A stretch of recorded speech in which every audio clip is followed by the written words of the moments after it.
Alors ce soir, Église, l'intitulé du message que le Seigneur a mis à mon cœur, c'est « J'ai vu la souffrance de mon peuple, va, car je suis avec toi ». Dieu nous dit « J'ai vu la souffrance de mon peuple ». Et la Bible nous dit dans Exode 3, le verset 7, c'est ce que Dieu avait dit à Moïse lorsque Moïse s'est élevé, lorsque le Seigneur a élevé Moïse plutôt, parce que Moïse ne se serait pas élevé seul.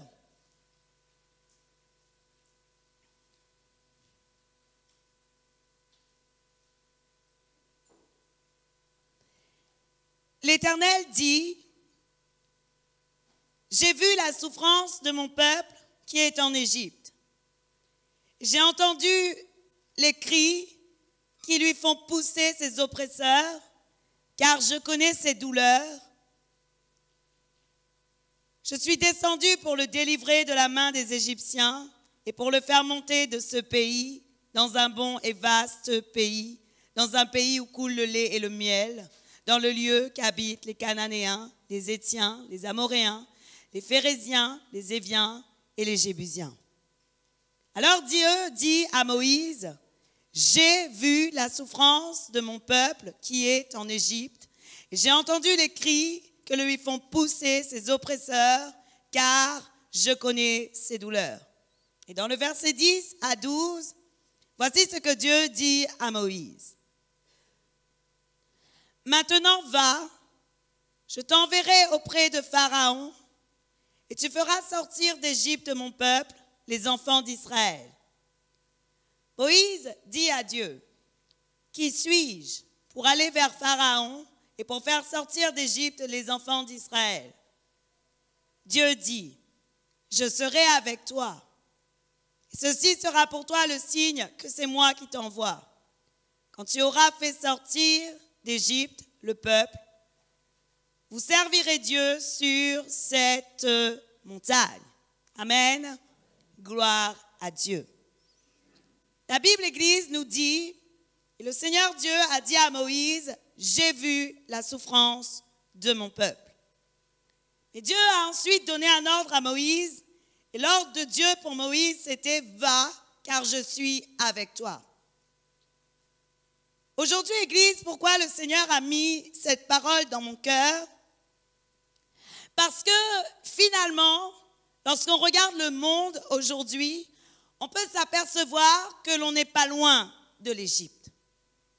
Pourquoi je vous dis pas loin de l'Égypte? Pas parce que la localité est proche, mais parce que la circonstance, l'état d'esclavage du peuple d'Israël en Égypte est à peu près le même qu'on ne voit pas, qui est spirituel, mais qui existe pourtant pour le peuple en dehors. Et j'aimerais vous dire aujourd'hui, Église, tous ceux qui n'appartiennent pas à l'Éternel, tous ceux qui ne connaissent pas encore le nom qui leur sauve, qui s'appelle Jésus-Christ, tous ceux-là sont des esclaves. Soit ils sont esclaves du péché, soit ils sont esclaves des puissances, des principautés et des dominations. Et j'aimerais vous sensibiliser aujourd'hui parce que Dieu n'est pas favorable à ce que son peuple soit et reste esclave. Si Dieu avait été favorable à ce que son peuple soit esclave, il n'enverrait pas, il n'aurait pas envoyé Jésus-Christ pour le sauver. Et aujourd'hui, Église, nous avons besoin de comprendre que le Seigneur a besoin de nous et comme Moïse, il nous dit « Va, car mon peuple a besoin de toi ».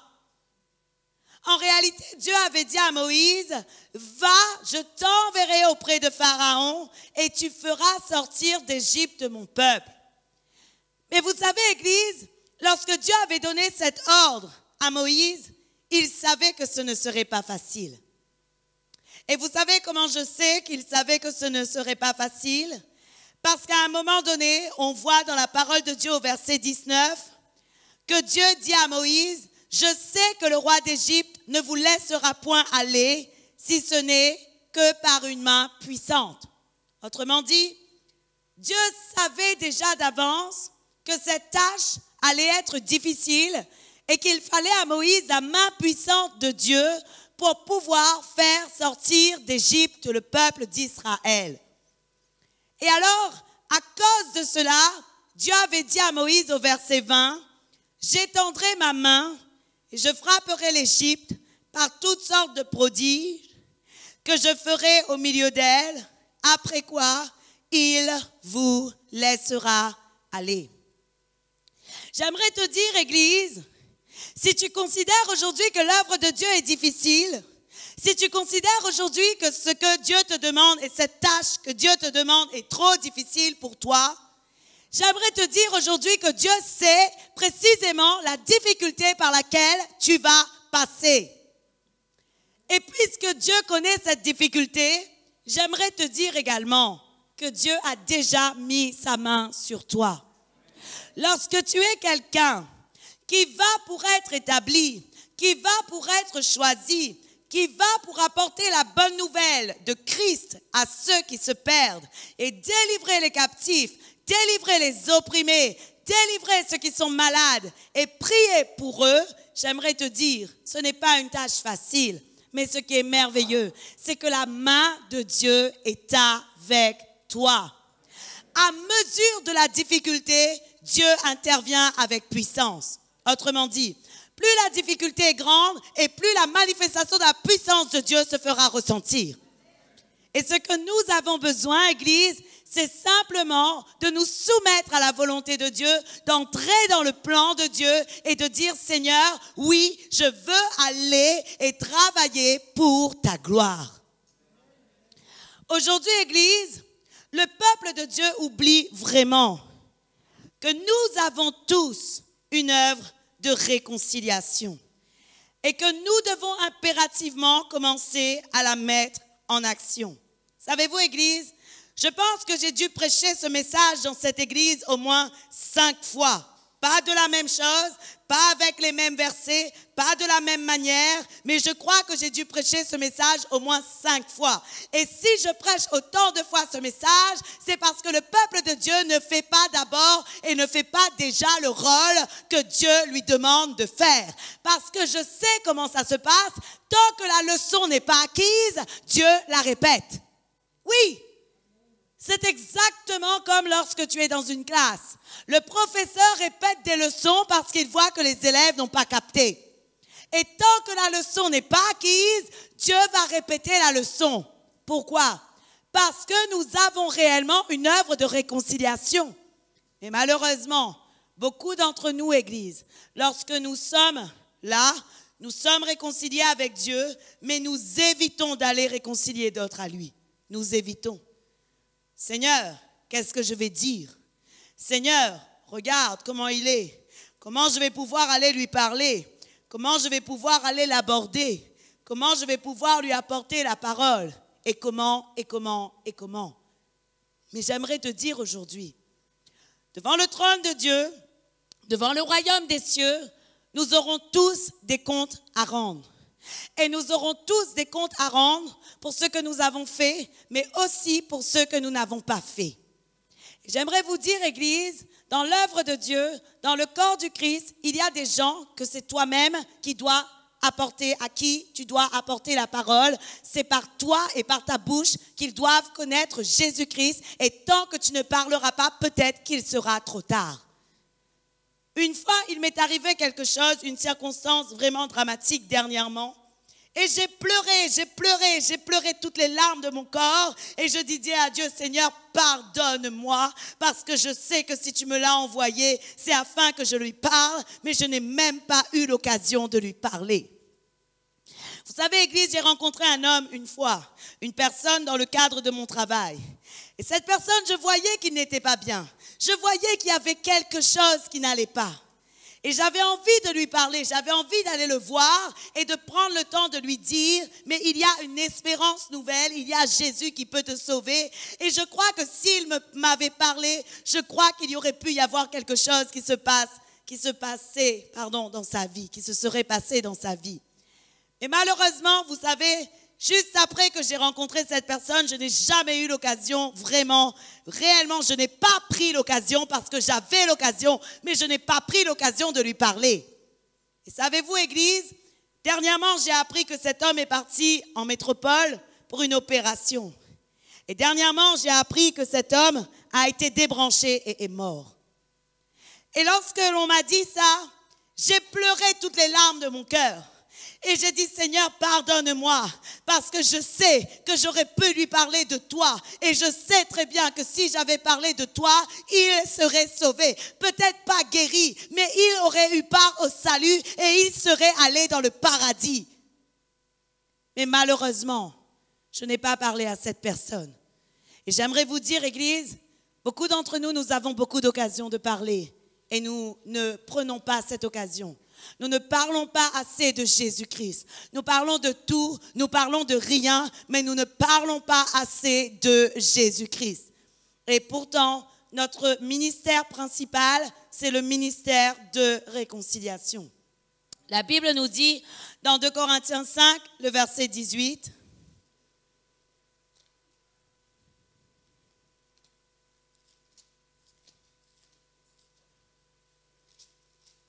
j'aime beaucoup à dire cela, mais beaucoup dans les églises cherchent leur ministère. Quel est mon ministère? Est-ce que je suis pasteur? Est-ce que je suis prophète? Est-ce que je suis évangéliste? Est-ce que je suis enseignant? Est-ce que je suis apôtre? Mais j'aimerais vous dire, Église, avant de vous donner un ministère pasteur, prophète, apôtre, enseignant, évangéliste, il est bon que vous ayez le ministère de réconciliation. Parce que je crois vraiment que les choses changent et je crois que les choses avancent seulement lorsqu'on commence à réconcilier d'autres hommes avec Jésus-Christ. Amen.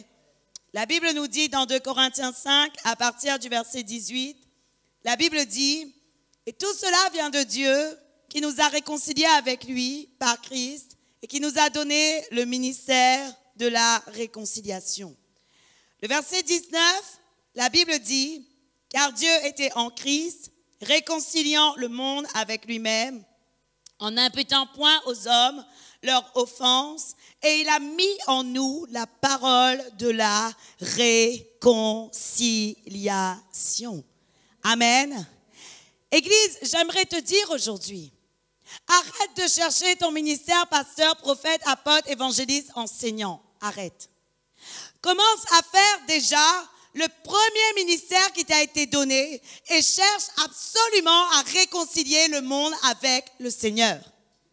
Pourquoi chercher absolument à réconcilier le monde avec le Seigneur? Parce que Dieu dit quelque chose, il entend et il voit la souffrance de son peuple. Et j'aimerais te dire, Église, lorsque tu connais le cœur de Dieu, lorsque tu connais Dieu, lorsque tu t'approches de lui tous les jours, tu comprends que le cœur de Dieu est proche de son peuple. Tu comprends que le cœur de Dieu a un désir ardent de sauver son peuple. Mais le problème est qu'aujourd'hui, l'Église de Jésus-Christ a oublié que son ministère principal était la réconciliation. Amen. Et voilà pourquoi aujourd'hui, nous allons nous aller dans la rue demain et nous allons commencer à parler aux gens de Jésus. Alors oui, peut-être que beaucoup disent, nous ne savons pas comment faire, nous ne savons pas quoi faire, nous n'avons pas appris, nous ne savons pas, mais j'ai à te dire aujourd'hui, en toi, Dieu a mis la parole de la réconciliation. Et j'aimerais te dire, cherche absolument à réconcilier les autres avec le Christ. Qu'est-ce que veut dire réconcilier? Réconcilier les autres avec le Christ, c'est réellement leur montrer l'amour que Dieu a pour eux. Aujourd'hui, Église, beaucoup de personnes ne connaissent plus que Dieu est amour. Beaucoup pensent que si Dieu existait, il n'y aurait pas de guerre, il n'y aurait pas toutes ces choses dans le monde. Mais toi, aujourd'hui, puisque tu connais la vérité, tu as la possibilité de dire que c'est parce qu'il y a un monde sans Dieu que le monde est devenu de cette manière. Et le monde t'attend. Le monde attend que tu puisses parler. Le monde attend que tu puisses ouvrir la bouche. Le monde a soif. Je veux te dire aujourd'hui, il y a un assoiffement du peuple. Et alors Dieu a besoin que tu parles de lui et que tu puisses dire à d'autres, Dieu t'aime. Ne va pas chercher trop loin quoi dire.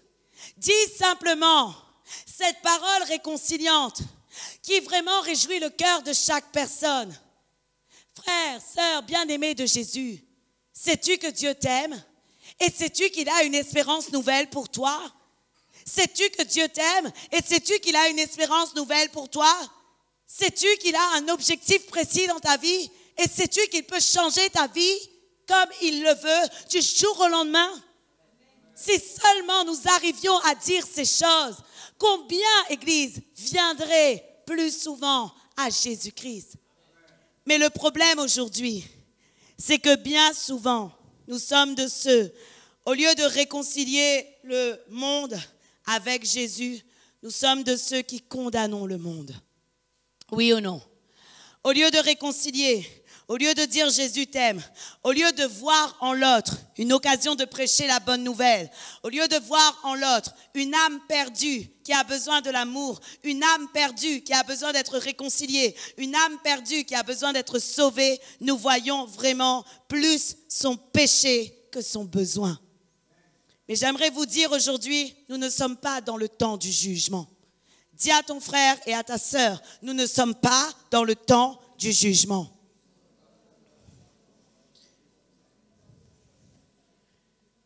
Savez-vous, Église, c'est réel ce que je vous dis. Nous ne sommes pas encore dans le temps de jugement. Nous sommes dans un temps qui s'appelle le temps de la réconciliation. Dieu avait prévu ce temps précisément afin que l'on réconcilie les hommes avec lui. Et le temps du jugement viendra, mais ce n'est pas encore ce moment. Savez-vous à quel moment le temps de jugement viendra? Quand l'Église de Jésus-Christ sera déjà enlevée avec Jésus, quand le millénium aura déjà été passé, et après quoi seulement le temps du jugement viendra. Mais tant que ce temps-là n'est pas venu, nous ne sommes pas dans le temps du jugement, alors j'aimerais te dire pourquoi toi tu juges. Oui, si nous ne sommes pas encore dans le temps de jugement, pourquoi sommes-nous des juges? Alors que le seul à pouvoir juger les situations et les circonstances s'appelle Jésus-Christ. Il est lui seul le juge. Oui ou non? Et la Bible nous dit que viendra un moment où Jésus jugera. Pourquoi je vous dis que nous sommes dans le temps de la réconciliation? Parce que Jésus-Christ lui-même nous avait dit que dans son plan salutaire, Dieu envoyait Jésus afin de sauver le monde, non pas afin de le juger. La Bible nous dit dans Jean 3, le verset 16 et 17.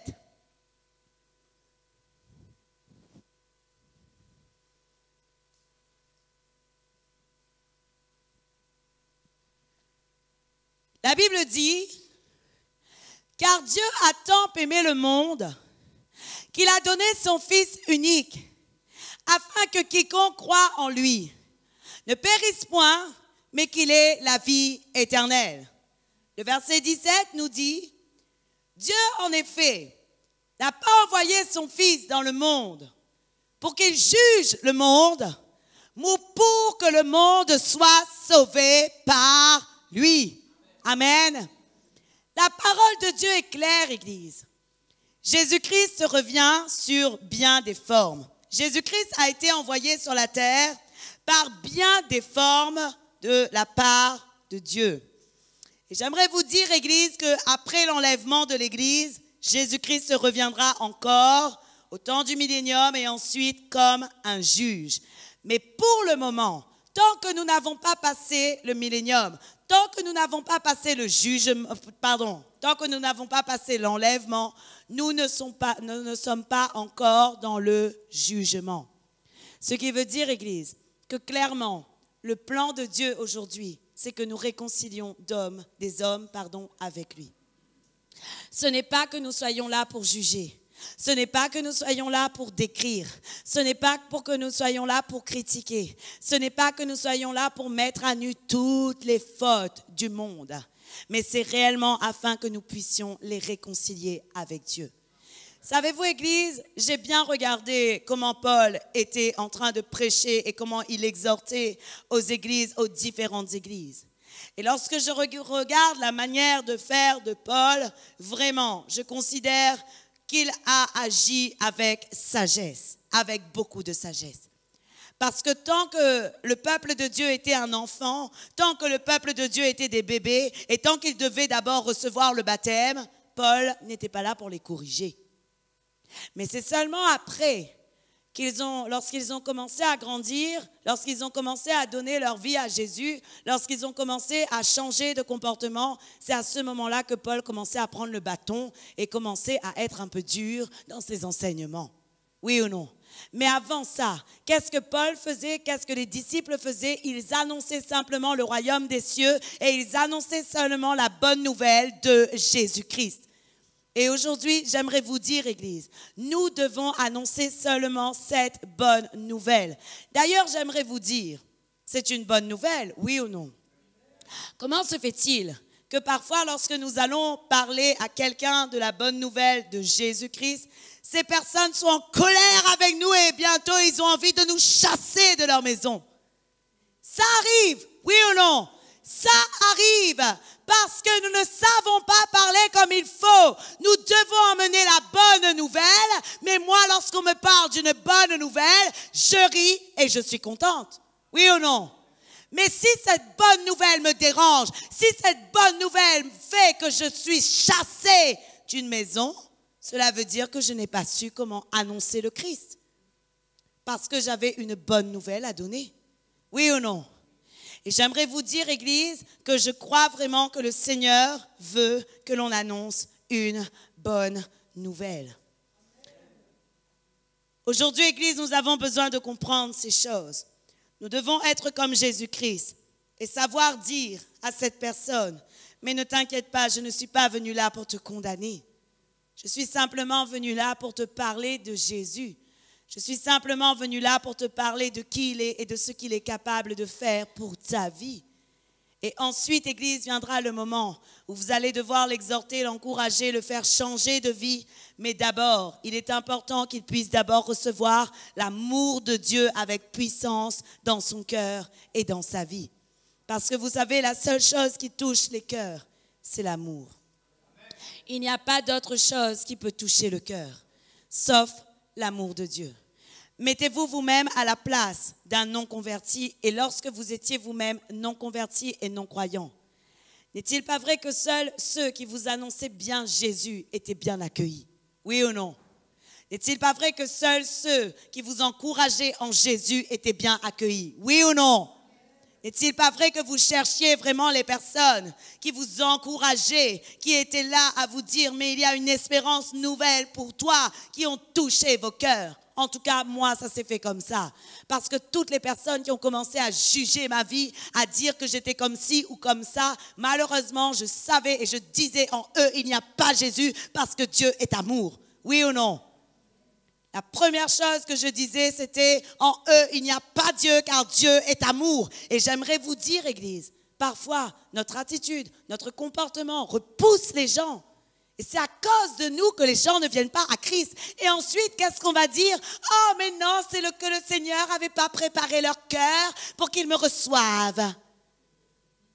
C'est faux. Dieu prépare les terrains propices. Pourquoi? Parce que Dieu veut que son peuple change. Dieu veut que son peuple soit transformé. C'est trop facile de dire, leur cœur n'était pas prêt à me recevoir. Et toi alors, est-ce que tu étais prêt à leur parler? Aujourd'hui, nous avons besoin de comprendre. Dieu est amour et nous devons annoncer Jésus dans l'amour, Église. Oui ou non? Avant, oui, nous aussi, lorsque nous étions des jeunes convertis, nous étions de ceux où nous avons changé de vie totalement, où nous avions dépouillé nos vies du péché et nous étions des personnes nouvellement sanctifiées. On était contents, on avait envie que tout le monde soit comme nous. Alors lorsqu'on voyait un inconverti, on disait « Oh là là, idolâtre !» Mais j'aimerais vous dire, je crois que nous avons fait beaucoup d'erreurs en étant de ceux qui disaient idolâtre, impudique, t'es catholique. Malheureusement, nous avons fait bien des erreurs en faisant ces choses. J'aimerais dire Dieu aime tout le monde. Dieu aime même les catholiques. Dieu aime tout le monde. Dieu aime même les catholiques. Et maintenant, il faut seulement que quelqu'un aille leur porter la bonne nouvelle du royaume. C'est tout. Et Dieu nous dit à nous, va. Parce que Dieu a besoin de nous et Dieu a choisi les hommes pour son œuvre. J'aimerais que vous posiez une question, Église. Selon vous, Est-ce que vous connaissez la raison pour laquelle Dieu a choisi les hommes pour accomplir son œuvre? Il y a une raison qui touche mon cœur. Et je comprends mieux pourquoi Dieu a choisi les hommes, pourquoi Dieu n'a pas envoyé des anges, pourquoi Dieu a choisi des hommes pour accomplir son œuvre. La Bible nous dit, Église, dans Hébreux 5,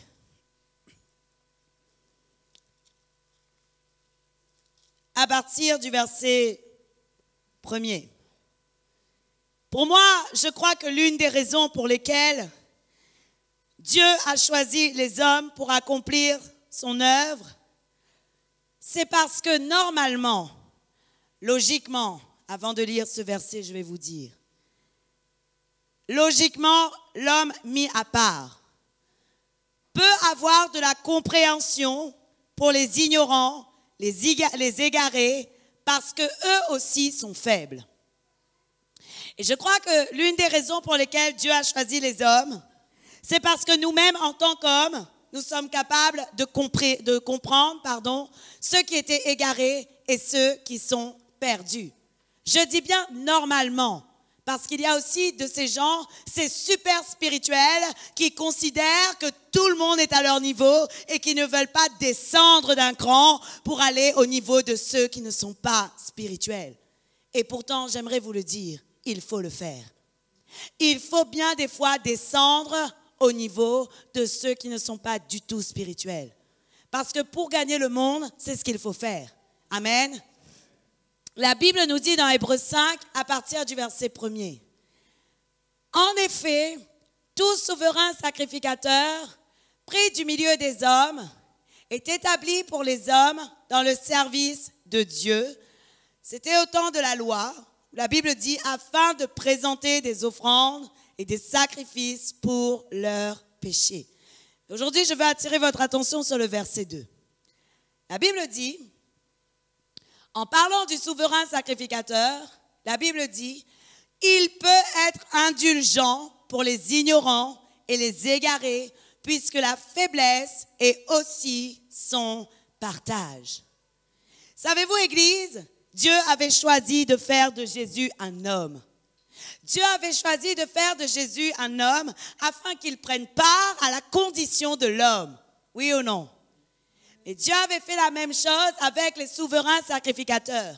Il a pris des hommes afin que les hommes puissent être indulgents avec les ignorants et les égarés.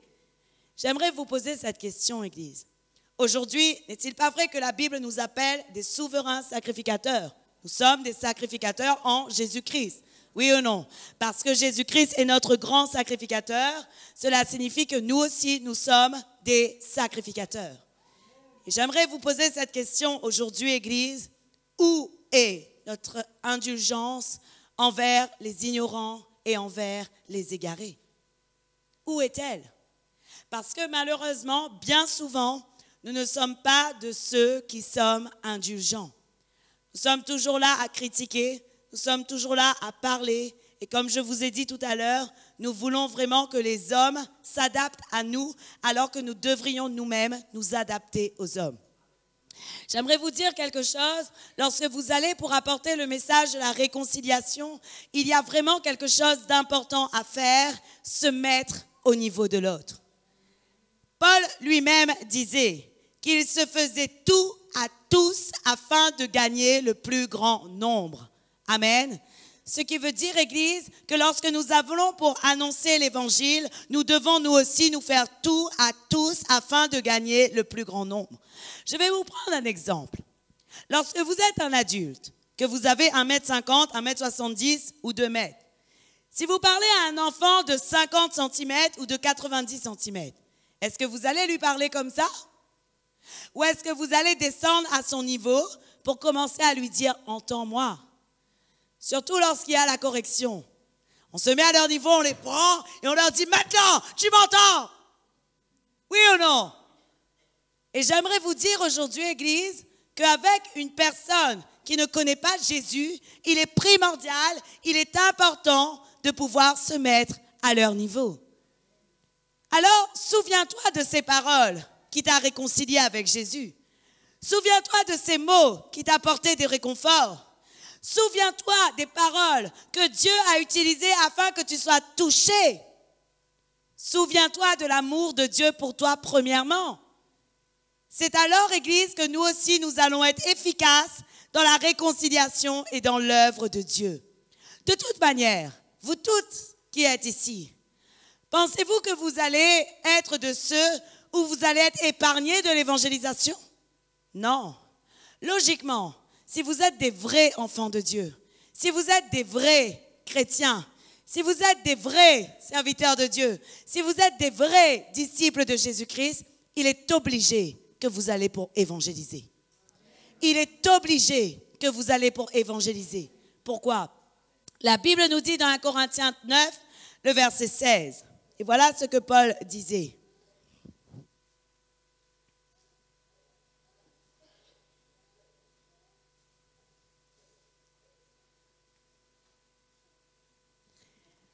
Paul disait, si j'annonce l'évangile, ce n'est pas pour moi un sujet de gloire, car la nécessité m'en est imposée. Et malheur à moi si je n'annonce pas l'évangile. Amen. Qu'est-ce que Paul dit? Paul dit, si j'annonce l'évangile, ce n'est pas pour moi un sujet de gloire, car ça m'est imposé. Regarde ton voisin et dis-lui, l'évangile m'est imposé. Oui. Ceux qui pensaient être paresseux, ceux qui pensaient aller ne rien faire, ceux qui pensaient l'évangélisation, ce n'est pas pour moi. Si vous n'êtes pas prêts pour ce samedi, préparez-vous pour le 10 août. Vous avez entendu, le 10 août, il y en a un autre. L'évangélisation, pour ceux qui disaient l'évangélisation, c'est pas pour moi. La Bible nous dit, et lui, Paul lui-même dit, si j'annonce l'évangile, c'est une nécessité parce qu'elle est imposée. Et voilà ce qu'il dit. Malheur à moi si je n'annonce pas l'évangile. Savez-vous, Église, que la Bible dit, il sera demandé beaucoup à ceux qui ont reçu beaucoup. Ce qui veut dire, Église, que si nous avons reçu, nous sommes dans l'assemblée, nous recevons des enseignements riches, nous prenons, bientôt nous gonflons. Mais il faut aussi aller porter l'évangile afin de ne plus gonfler, mais de grandir. Et la Bible nous dit, Église, que l'évangile est une tâche qui nous est imposée. Je veux te le dire, parce que puisque tu as beaucoup reçu, Dieu te demandera beaucoup de comptes. C'est bien d'entendre, c'est bien d'écouter la parole, mais il faut savoir s'en servir aujourd'hui. Puisque vous avez été rachetés et puisque vous avez la possibilité de grandir, il faut ensuite aller annoncer à d'autres. Parce que d'autres se perdent. Et je veux vraiment vous dire, Église, c'est un mandat que nous avons tous eu. Tout le monde a lu au moins une fois dans sa vie Matthieu 28, le verset 19 et 20. Oui ou non? Où Dieu dit, allez, faites de toutes les nations des disciples et baptisez-les au nom du Père, du Fils et du Saint-Esprit et enseignez-leur à observer tout ce que je vous ai prescrit. Amen. Et la Bible dit, et voici, je suis avec vous tous les jours jusqu'à la fin du monde. Soyons honnêtes. Qui, une fois dans sa vie, a lu ce verset? Soyez honnêtes. Qui, une fois dans sa vie, a lu ce verset? Si vous ne l'avez pas lu, soyez honnêtes. Vous venez de l'entendre, alors levez vos mains. Dieu dit, allez par toutes les nations. Faites-les des disciples et baptisez-les au nom du Père, du Fils et du Saint-Esprit. Et la Bible dit, et enseignez-leur à observer tout ce que je vous ai prescrit. Église, la Bible nous dit dans Osée 4, le verset 6, manque de connaissance, mon peuple périt. Et j'aimerais vous dire aujourd'hui, Église, Dieu voit la souffrance de son peuple. Autrefois, Dieu avait choisi un Moïse. Il s'appelait Moïse, c'était le berger que Dieu avait choisi. Mais aujourd'hui, Église, Dieu parle à nous tous. Dieu parle à nous tous et il nous dit à tous, comme il l'avait dit à ses disciples, allez par toutes les nations et faites d'eux des disciples. Autrement dit, Église, disciplinez-les, faites-leur changer de vie. Commencez à leur parler de la parole de Dieu. Commencez à leur dire que Jésus-Christ les aime et que Jésus-Christ veut les sauver. Commencez à le faire. Parce que le diable, lui, il accélère son œuvre encore et encore. Voyez-vous vous-même le nombre d'accidents qui se passent aujourd'hui sur la route? Voyez-vous le nombre de morts qu'on dénombre ces derniers temps? Pourquoi, selon vous? Pensez-vous que c'est leur heure? Non. Il y a des heures que ce n'est pas l'heure de la personne de mourir. Je suis désolée de vous dire ça. Si vous ne savez pas, il y a des heures qui n'est pas l'heure de la personne de partir. Mais le diable a fait en sorte que cette personne parte trop tôt. Et bien souvent, cette personne part sans connaître Jésus-Christ. Et j'aimerais vous dire, Église, vraiment, il est un temps où nous devons annoncer la parole de Dieu, la bonne nouvelle, parce que nous avons une bonne nouvelle à donner. Et Dieu ne s'arrête pas en disant, allez, faites de toutes les nations des disciples. Mais Dieu dit dans le verset 20, Dieu dit, et enseignez-leur à observer tout ce que je vous ai prescrit. Alors nous avons d'abord un ministère de réconciliation, mais ensuite nous devons tous, dans Matthieu 28, le verset 20, ensuite nous devons tous commencer à enseigner. Waouh, qu'est-ce que pasteur a dit enseigner? Jacques 3, le verset 1er nous dit, mes frères, qu'il n'y ait pas parmi vous un grand nombre de personnes qui se mettent à enseigner. Car vous savez que nous serons jugés plus sévèrement. Et c'est bizarre. Matthieu 28, le verset 20 vient de nous dire, enseignez-leur à observer tout ce qu'il a prescrit. Et Jacques 3, le verset 1 nous dit, ne soyez pas nombreux à vouloir être enseignants. C'est bizarre. En réalité, Église, si on s'arrête à ce verset 1, effectivement, on peut trouver cela bizarre et on peut dire, Seigneur, mais tu m'as dit enseignez-leur, et puis là tu me dis ne soyez pas nombreux à vouloir enseigner. Alors j'aimerais vous donner la définition du mot enseigner, parce que ça ne veut pas dire que vous êtes un ministère d'enseignants, de docteurs. Le mot enseigner vient du grec diklasto, qui signifie tenir un discours aux autres en vue de les instruire. Autrement dit, dès lors que je commence à annoncer la parole, dès lors que je commence à dire des choses qui concernent l'Évangile, dès lors que je commence à partager quelque chose de la parole de Dieu, je suis en train d'instruire le peuple de Dieu. Et voilà ce que la parole de Dieu veut nous dire dans Jacques 3, le verset 1. La réponse se trouve dans le verset 2. Le verset 2 nous dit, nous bronchons tous de plusieurs manières. Si quelqu'un ne bronche point en parole, c'est un homme parfait, capable de tenir tout son corps en bride. Amen. Broncher veut dire trébucher ou bien faire trébucher, faire tomber quelqu'un. Et qu'est-ce que Jacques 3, le verset 2 nous dit? Jacques 3, le verset 2 nous dit, nous bronchons tous de plusieurs manières. Si quelqu'un ne bronche point en parole, c'est un homme parfait. Autrement dit, lorsque Jacques 3, le verset 1 te dit, ne sois pas nombreux à vouloir enseigner.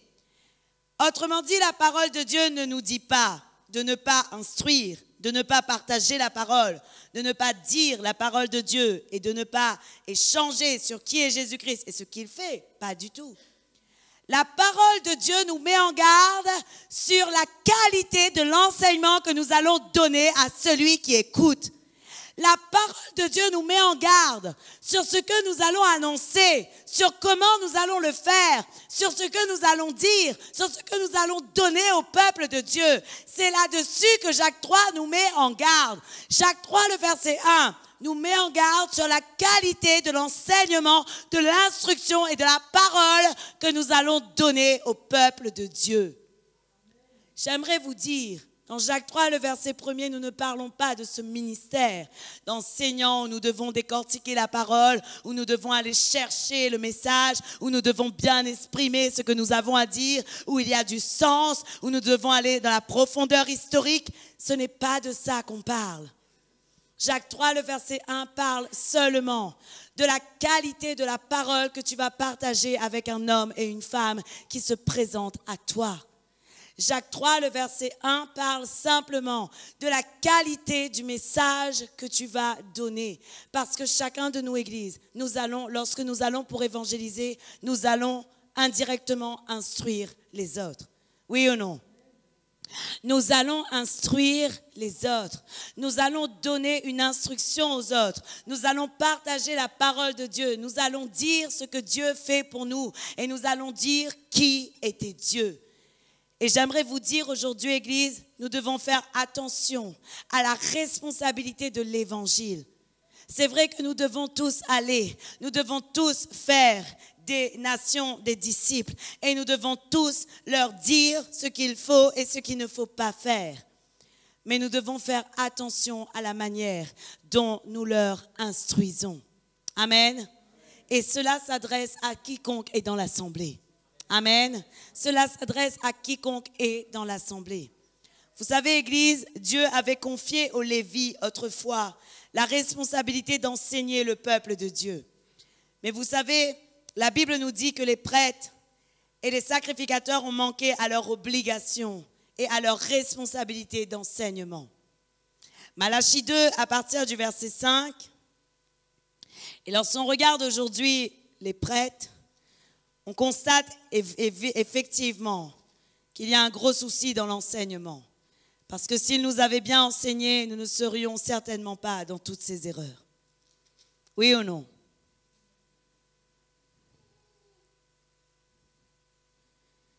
La Bible nous dit dans Malachie 2, le verset 5 à 9. Mon alliance avec lui était une alliance de vie, en parlant de Lévi, et de paix. Ce que je lui ai accordé pour qu'il me craigne, et il a eu pour moi de la crainte, il a tremblé devant mon nom. La loi de la vérité était dans sa bouche, et l'iniquité ne s'est point trouvée sur ses lèvres. Il a marché avec moi dans la paix et dans la droiture, et il a détourné du mal beaucoup d'hommes. Car les lèvres du sacrificateur doivent garder la science, et c'est à sa bouche qu'on demande la loi, parce qu'il est un envoyé de l'Éternel des armées. Savez-vous, Église, lorsque vous allez commencer à annoncer la bonne nouvelle de Christ, vous savez ce qui va se passer? Les personnes qui ont été touchées par la parole que vous leur avez donnée vont commencer à venir vous demander des conseils. Et vous devez impérativement savoir les conseiller. Oui ou non? Pourquoi? Parce que sinon, comment vont être ce peuple? Ils risquent de devenir perdus. Ils risquent d'être perdus. Mais nous devons savoir comment leur dire et comment leur annoncer la parole et qu'est-ce que nous devons dire. Et voilà pourquoi la Bible nous dit, les lèvres du sacrificateur doivent garder la science. Nous venons de dire, Église, que nous sommes tous des sacrificateurs en Jésus. Oui ou non? Comment se fait-il que beaucoup aujourd'hui ne connaissent pas encore certains versets bibliques par cœur? Nous devrions connaître des versets bibliques par cœur, oui ou non? Nous devrions précisément savoir où les trouver et nous devrions déjà précisément savoir les expliquer. Voilà pourquoi à un moment donné, Paul a dit, vous devriez déjà être des maîtres de la loi. Pourquoi? Paul enseignait, Paul parlait et il parlait beaucoup de temps. Il leur instruisait sur tous les sujets, sur tous les domaines. Mais malheureusement, le peuple de Dieu ne savait pas encore quoi faire. Et c'est grave. J'aimerais vous dire, Église, si nous, à notre niveau, nous ne connaissons pas quelques versets par cœur, ce serait vraiment grave. C'est vraiment très grave. Parfois, je ne connais pas précisément quel chapitre, mais je sais exactement dans quel livre aller le chercher. Si quelqu'un me dit, c'est où encore cette parole? Je dis, ah, ça c'est dans Jean. Et lorsque je feuillette Jean, je dis, waouh, c'est la même. Je sais précisément où il faut aller le chercher. Parfois, je ne connais pas exactement la phrase entière. Je connais le sens du verset. Et parfois, je connais beaucoup de versets par cœur. Oui, mais j'aimerais vous dire aujourd'hui, pour pouvoir alimenter le peuple de Dieu, pour pouvoir lui donner la nourriture solide, pour pouvoir bien lui donner la bonne nourriture, tu ne dois pas lui dire « Ah ben là, je ne sais pas. Vraiment, là, je ne sais pas. Hein? Il va falloir que j'aille demander à pasteur. Attends, hein, je vais venir emmener pasteur pour venir te parler. 2 minutes, hein? Allô, pasteur, est-ce que tu peux venir? Mais j'aimerais vous dire, Église, si nous sommes des représentants de Christ, il est temps que nous puissions connaître la loi de Christ. Lorsque je dis la loi de Christ, c'est la parole de Dieu. Lorsque je dis la parole de Dieu, c'est tout ce qu'il y a dans la Bible. Que ce soit l'Ancien ou le Nouveau Testament, nous devons le connaître. Que ce soit l'Ancien ou le Nouveau Testament, nous devons faire la différence entre l'Ancien et le Nouveau. Nous devons savoir, à la lumière du Nouveau, lire l'Ancien. Puisque l'Ancien, ce sont les images, les ombres des choses à venir. Et donc, pour ceux qui disent, on ne lit plus l'Ancien Testament, je leur dis, désolé pour vous, mais vous manquez des grandes richesses et de grandes révélations à ne pas lire l'Ancien Testament. Parce qu'à la lumière du Nouveau, l'Ancien nous donne, le Nouveau nous donne des révélations sur l'Ancien. Et l'Ancien nous fait comprendre pourquoi le Nouveau. Et j'aimerais vous dire, si par exemple nous ne lisons que le Nouveau Testament, malheureusement nous serons un peu bancals dans notre foi. C'est un peu comme les personnes. Dieu vous donne 2 jambes, mais vous avez envie d'en marcher sur une. Vous voulez marcher que sur une. Avec la parole, c'est pareil. Si Dieu donne le Nouveau et l'Ancien Testament, c'est pour que nos fondements soient solides et que nous puissions être appuyés et sur l'Ancien et sur le Nouveau, et sur l'Ancien et sur le Nouveau. Ce qui veut dire, Église, qu'aujourd'hui, nous devons connaître la parole de Dieu. Le temps est venu que nous devons et que nous puissions tous connaître la parole de Dieu. La Bible nous dit, les lèvres du sacrificateur doivent garder la science. Et c'est à sa bouche qu'on demande la loi parce qu'il est un envoyé de l'Éternel. Vous savez, Église, lorsque nous allons pour porter la bonne nouvelle, nous sommes des envoyés. Oui ou non? Quand Jésus-Christ dit aux apôtres, allez, c'est à l'impératif, c'est un ordre. Pour ceux qui connaissent un petit peu le français. C'est l'impératif, hein? C'est un impératif et c'est un ordre. Dieu dit, allez! Autrement dit, partez, maintenant, allez-y, vite, allez. Et j'aimerais vous le dire aujourd'hui. Dieu nous dit, allez. Dieu nous dit, sortez et allez. Sortez et allez. Une fois, une sœur me disait, pasteur, j'ai eu une vision. Nous avions les équipements de Dieu, mais il nous manquait les chaussures. Les chaussures étaient à côté. Je lui dis, tu sais ce que ça veut dire? Dieu nous dit, allez annoncer la bonne nouvelle. Tant que vous ne prenez pas le bâton pour aller annoncer la bonne nouvelle, cela signifiera qu'on n'aura pas les chaussures. Et s'il nous manque les chaussures, nous ne sommes pas une bonne armée. Oui ou non?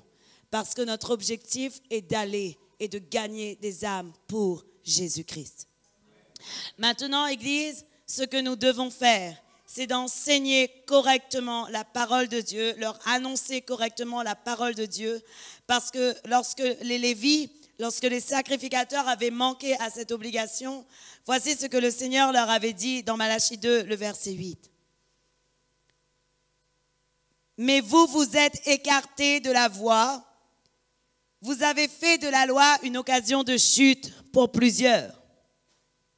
Vous avez violé l'alliance de Lévi, dit l'Éternel des armées.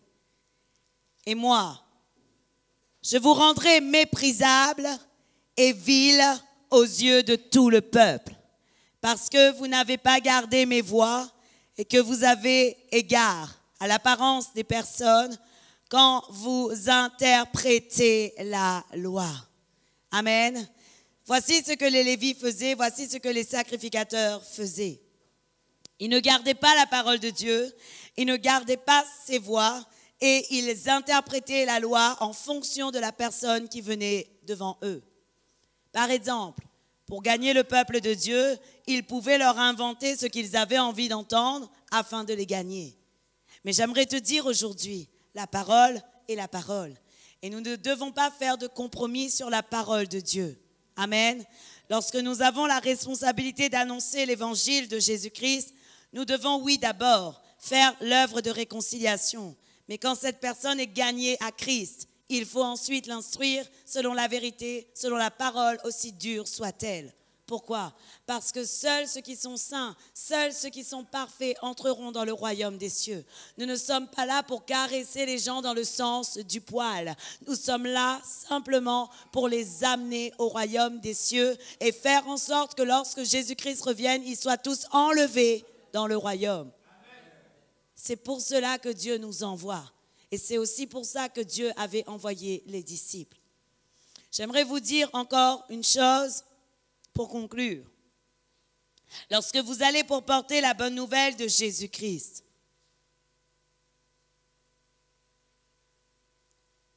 ne vous offusquez pas. Si lorsque vous commencez à parler de Jésus, si lorsque vous commencez à annoncer la bonne nouvelle, les personnes ne reçoivent pas la parole que vous avez et que vous lui avez dit. Parce que parfois, vous vous êtes préparé, vous avez donné une bonne nouvelle, vous avez donné une bonne parole, vous avez donné une bonne nourriture, vous avez fait tout pour la gloire de Dieu et parfois, les gens ne vont pas recevoir votre parole. Mais j'aimerais vous dire aujourd'hui, Église, l'heure n'est pas venue de s'offusquer, mais l'heure est venue de croire que si quelqu'un ne reçoit pas votre parole, il y aura quelqu'un d'autre qui la recevra. Et que l'évangile que vous devez annoncer, vous devez continuer à la partager, à le partager, à le partager jusqu'à ce qu'il atteigne son but. Amen. Parce que bien souvent, on commence à aller évangéliser, on commence à parler, on commence à dire des choses sur Jésus-Christ et nous sommes découragés parce que personne ne se convertit. Mais voyez-vous, Église, ce n'est pas notre évangile, c'est l'évangile de Jésus-Christ. Et celui qui convainc les cœurs, c'est le Saint-Esprit. Le Saint-Esprit est le seul qui est capable de convaincre le cœur. Ce qui signifie, Église, que si une personne ne reçoit pas l'évangile que vous avez bien prêché, que vous avez bien donné et que vous avez mis tout votre cœur à faire, c'est simplement qu'il y aura un moment pour lui autre de recevoir la parole de Dieu. Et Paul, lui, il ne s'arrêtait pas à là. Savez-vous, Église, que lorsque Paul parlait, lorsque Paul prêchait, il y avait des moments où personne ne recevait son évangile, ne recevait l'évangile de Jésus-Christ. Mais la Bible nous dit que Paul avait une espérance, celle que d'autres allaient recevoir l'évangile. Amen. Et aujourd'hui, Église, nous devons garder cette espérance en nous. Bien que certains ne recevront pas la parole que nous allons donner, l'espérance que d'autres la recevront doit être premier en nous, afin de ne pas nous décourager et afin de continuer à aller pour porter la bonne nouvelle. Amen. Vous savez, Église, une année, il y a quelques années de cela, nous avons fait un temps d'évangélisation et l'Église n'était pas comme celle-là, n'était pas comme ça. Et puis, nous avions à cœur vraiment de faire de l'évangélisation. Nous avons préparé des t-shirts, nous avons préparé des flyers, nous avons tout préparé, la table d'accueil et tout ce qui s'en suivait. Et nous avons vraiment fait tout parfaitement. Nous sommes allés, nous avons prêché, nous avons parlé, nous avons convaincu, nous avons touché les cœurs, nous avons donné. Lorsque la soirée d'évangélisation est arrivée, nous n'avons eu que 5 personnes. Mais savez-vous ce qui était merveilleux? C'était que nous avons pu vraiment être unis, soudés et voir l'évangile annoncé. Et ça, c'était merveilleux parce qu'il n'y avait pas de prix. Il y avait 5 personnes le premier jour, mais grâce soit rendue à Dieu. Ensuite, il y en avait 10, puis 15, puis 20. Grâce soit rendue à Dieu qui a commencé à multiplier et qui a commencé à faire des choses. Mais je crois vraiment, Église, que l'œuvre que l'on commence de faire ne s'arrête pas. Et je crois vraiment que le Seigneur va agir avec puissance et que c'est lui qui voit la récompense qu'il va nous donner parce qu'aucun travail n'est sans salaire.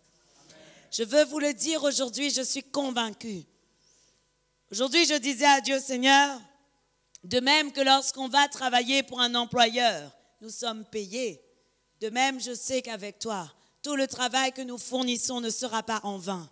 Et je sais, Seigneur, que ce travail payera et je sais que je verrai de nombreux fruits. Alors je ne demande pas l'argent, je ne demande pas l'espèce, cela ne me regarde pas. Ce que je veux voir, ce sont les fruits. Ce que je veux voir, ce sont les fruits.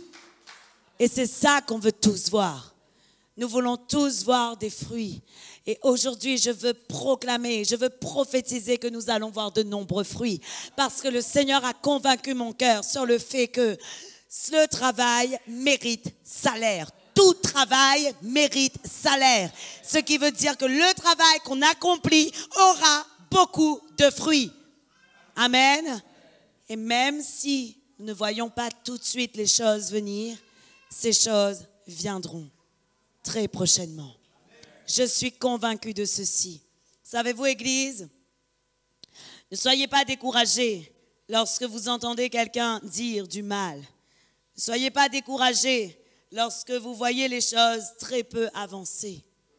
Parce que je sais que dans le secret, Dieu prépare des choses beaucoup plus grandes. Et je sais que le Seigneur a dit, je n'allume pas une lampe pour la cacher sous un seau. Autrement dit, si Dieu a commencé une œuvre en vous, il l'accomplira jusqu'à la venue de Jésus-Christ. Et tout ce que Dieu vous demande de faire portera du fruit. Je ne sais pas, peut-être que vous avez commencé à parler à vos familles. Peut-être que vous avez commencé à parler à vos entourages. Peut-être que vous avez commencé à parler dans votre travail. Vous ne voyez pas le fruit, mais le fruit viendra. Le fruit viendra. Ce que vous avez à faire, c'est simplement de commencer à arroser. Arroser, arroser dans la prière. Arroser dans la prière. Et ceux à qui vous avez parlé seront récoltés. Je vous le dis, tout travail mérite récompense. Et avec Dieu, Dieu est un Dieu juste. S'il a permis qu'il y ait des hommes qui réfléchissent au salaire d'un autre homme, il permettra aussi, et il nous montre par là qu'il est un Dieu juste et que lorsque tu travailles ardemment, tu seras récompensé. Je sais qu'il va le faire. Amen. Que le Seigneur vous bénisse, que vous soyez dans l'attente de votre récompense et que vous puissiez ne pas arrêter de travailler, que vous puissiez comprendre que le Seigneur nous a donné un ministère de réconciliation et que c'est le premier ministère que nous avons et qu'il est temps aujourd'hui d'aller. S'il vous plaît, ne sortez pas de cette pièce en laissant vos chaussures à la porte. Prenez vos chaussures. Je parle des chaussures de zèle. Je ne parle pas des chaussures 38, 39. Je parle des chaussures de zèle. Ne sortez pas de cette église en laissant vos chaussures à la porte, mais prenez-les. Prenez vos chaussures, parce que trop de fois le Seigneur nous parle de cette manière. Trop de fois Dieu nous dit allez annoncer, oui ou non, vrai ou faux. Trop de fois Dieu nous dit allez, partez. Ne vous arrêtez plus, église. Vous savez, c'est une souffrance vraiment de perdre une personne qui n'a pas été évangélisée. C'est une souffrance. Alors aujourd'hui, considérez que tous ceux qui sont autour de vous ont besoin d'entendre la bonne nouvelle de Jésus-Christ. Parce que sinon, ils iront dans le feu éternel. Ils iront dans le feu éternel. Et même ceux qui sont morts aujourd'hui sans connaître Dieu, ils iront dans la seconde mort. Et ça, c'est très grave parce que oui, il y a une seconde mort selon la parole de Dieu et cette fois, c'est la mort éternelle et la souffrance éternelle. Voilà pourquoi, Église, il est primordial que nous nous levons et que nous comprenions cette parole où Dieu dit « J'ai entendu, j'ai vu la souffrance de mon peuple ». Arrêtez de demander à Dieu « Seigneur, et moi, et moi, et moi ». J'ai besoin de ci, j'ai besoin de ça. Dieu va te dire, Matthieu 6, 33, cherche premièrement le royaume des cieux et la vie juste qu'il demande. Et tout le reste sera donné par-dessus tout. Parce que Dieu est comme ça. Cherche premièrement le royaume des cieux et la vie juste qu'il demande. Et tout le reste te sera donné par-dessus tout. Amen. Si vous avez à cœur de servir Dieu, je vous le dis, il va vous dire Matthieu 6, 33. Toujours. Les serviteurs de Dieu cherchent d'abord le royaume. Amen. Que le Seigneur vous bénisse. Amen.